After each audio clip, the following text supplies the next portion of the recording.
J'étais marié en Côte d'Ivoire. Je suis venu après au Mali. Et à partir d'un poste aux Nations Unies, j'ai parcouru pas mal de pays, dont la RDC. Ce continent n'a rien d'un continent maudit. Ce continent n'est un péril pour personne. Il n'y a pas de risque d'invasion.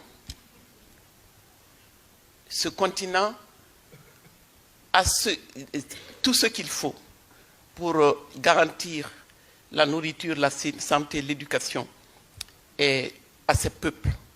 Je me souviens, moi, de mon premier voyage en Côte d'Ivoire, les fruits, tout était, les forêts.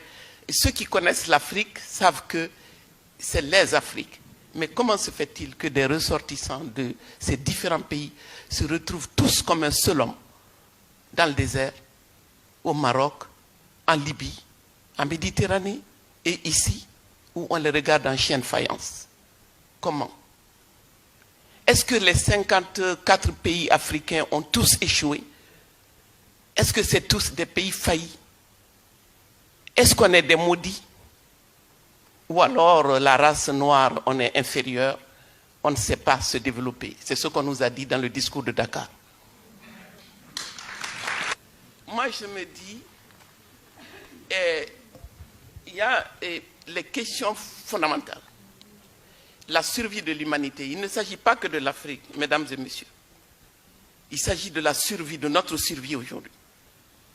Parce qu'après avoir écumé le continent et la planète, quand on nous dit que l'Afrique c'est la dernière frontière, cela veut dire qu'ils sont prêts à aller beaucoup plus loin et plus vite en Afrique dans l'œuvre de destruction et qui a créé les situations qui prévalent aujourd'hui, qu'il s'agisse du climat, du lien social, du chômage, de la pauvreté, la précarité, les retraites.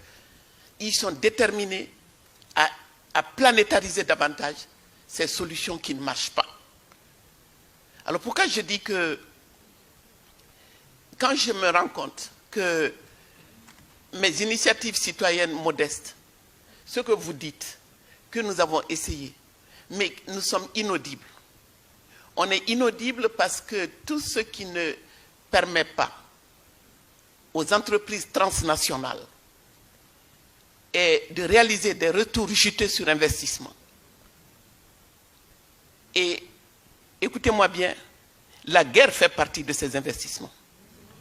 La guerre, c'est du business. La guerre nécessite... Il y a des retours sur investissement dans la guerre. C'est pour ça que quand on vous parle de paix, je suis désolé, j'ai regardé de nos chaumières, on regarde ce qui se passe ici, et quand j'ai vu la commémoration qui aurait dû, et vraiment, ça a été une telle boucherie, qu'on se dit que la conclusion devait être le devoir, vraiment, sans ruser, sans tricher, et de faire taire les armes. Mais quand on voit qu'à l'issue d'un tel processus et d'un forum de Paris sur la paix, on vient vous parler d'une armée européenne, contre qui? Quand c'est l'Europe qui envahit, quand c'est l'Europe qui a détruit la Libye, quand c'est l'Europe qui s'est invitée au Mali, personne ne lui a demandé de venir au Mali, je vous le garantis.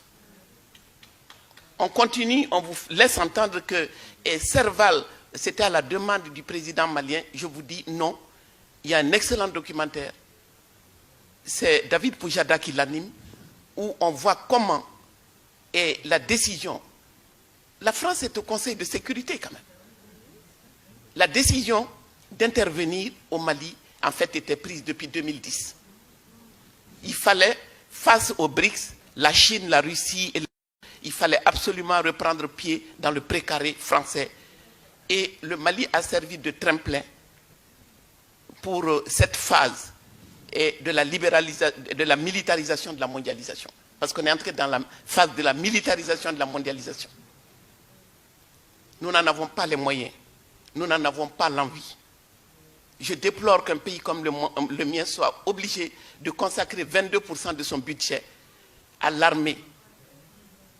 Je dis, l'armement le meilleur dont nous avons besoin aujourd'hui, nous devons outiller les citoyens. S'il y a une bataille à mener, c'est la bataille des idées. C'est nous, les soldats de cette bataille. Et nous avons besoin d'idées nouvelles, d'idées partagées. Et tout cela, c'est à construire à la lumière de nos réalités telles qu'elles sont en train de se dérouler aujourd'hui, ici et là-bas. Parce que moi, je ne veux plus que vous soyez, et avec tout le respect et l'admiration que j'ai pour vous, que vous ne soyez pas dans une position où vous nous écoutez parler des malheurs du monde et vous allez nous aider à trouver des solutions. Vous n'en avez pas. Vous n'avez pas de solution. Vous pouvez donner matériellement, financièrement, contribuer. Mais les solutions les meilleures viendront des peuples eux-mêmes, des peuples avisés, organisés, mobilisés.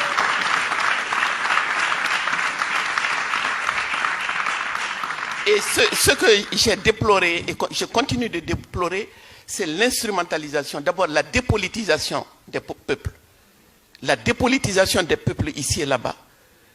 On nous a fait miroiter à l'EMINC la mondialisation heureuse, l'ouverture des frontières, tout va bien, tout circule, tout le monde circule, les biens, les marchandises, mais pas les humains. Ça, on le sait maintenant. Maintenant, on sait que ça ne fait pas partie, les humains ne font pas partie de la mondialisation heureuse. Et quand on a expérimenté ça, il y a 4, 5, 10 ans, certaines erreurs étaient acceptables. Maintenant, nous n'avons plus le droit de nous tromper. Nous n'avons plus le droit de nous tromper. Parce qu'ici, on vous trompe en disant, on les aide. Bon, si vous et vos impôts servent à nous aider, et que malgré tout, on est si nombreux dans les bateaux, c'est qu'il y a un problème avec nous. Mais moi, je veux que vous sachiez qu'il y a surtout un problème avec l'aide. Un problème avec le modèle économique dominant. Le capitalisme, depuis sa naissance, a eu besoin de l'Afrique. De la traite négrière à ce jour, ce système a eu besoin de l'Afrique. Ce système ne peut pas se passer de l'Afrique. La France, ce que la France veut aujourd'hui gagner en termes de croissance et d'emploi, se gagne malheureusement dans le cadre de cette guerre économique. Donc, les gens de la droite conventionnelle le savent, les conservateurs le savent. Ils savent très bien que ce continent immense de 30 millions de kilomètres carrés, avec toutes les ressources naturelles stratégiques dont ils ont besoin, c'est là-bas qu'ils peuvent aller chercher et la compétitivité va se gagner là-bas. Mais à condition que nous, on prépare le terrain. Si nous ne faisons pas les mêmes réformes structurelles que vous, ils ne peuvent pas entrer chez nous.